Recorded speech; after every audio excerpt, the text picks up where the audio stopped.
Bonjour et bienvenue pour ce tirage du mois de décembre 2015. Alors pour ce mois de décembre 2015, eh bien, j'ai l'arcane du monde qui est la 21e arcane du tarot. Et vous allez me dire, ben, ça tombe bien puisque généralement le mois de décembre marque la fin d'une année civile dans notre calendrier. Et là, eh bien, l'arcane du monde nous invite à profiter pleinement de tout ce que nous avons accompli dans nos projets, de jeter un coup d'œil sur cette année qui vient de s'écouler.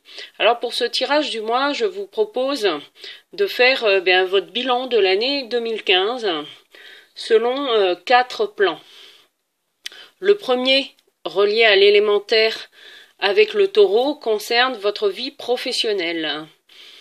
Ou si vous êtes à la retraite, eh bien, quelles actions avez-vous mis en œuvre dans le monde, en dehors de votre famille et de vos amis? Voilà. Est-ce qu'il y a d'autres actions que vous avez mises en place dans le monde pour justement aider les autres? Donc, l'élémentaire va correspondre à nos actions, nos réalisations.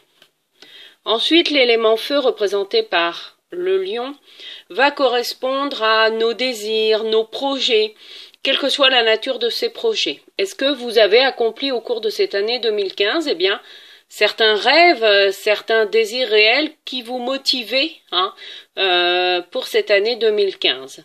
Eh bien, en tout cas, c'est une invitation à faire le bilan sur vos rêves, les désirs que vous aviez au début de cette année et voir ceux qui ont été réalisés ou pas.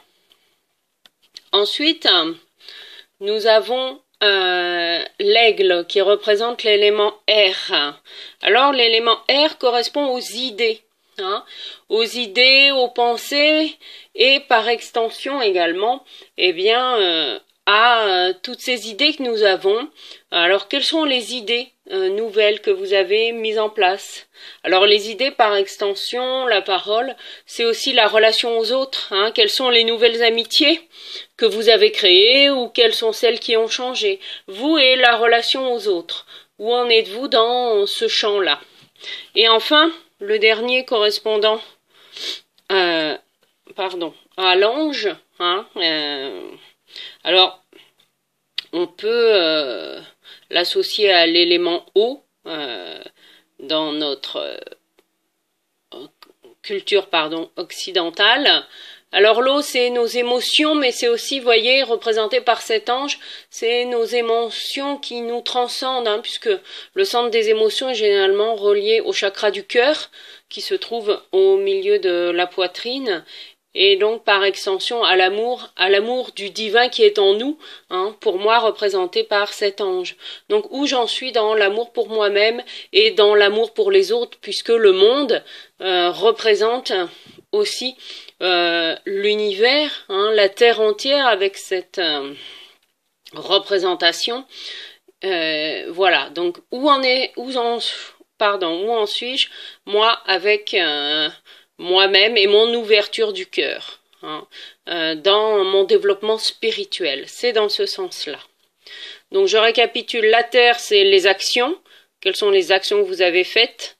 Le feu, c'est quels sont vos désirs, vos motivations, quels sont vos rêves que vous avez menés à bien, qu'est-ce qui continue à vous motiver et à vous faire avancer. Ensuite, l'aigle, vos relations, vous en êtes avec vos relations, qu'elles soient de type professionnel, personnel ou affectif. Et enfin, le dernier point, vous, où en êtes-vous avec votre développement spirituel? Voilà, écoutez, je vous souhaite un magnifique mois de décembre, de très belles fêtes de Noël, et je vous dis à très bientôt. Au revoir.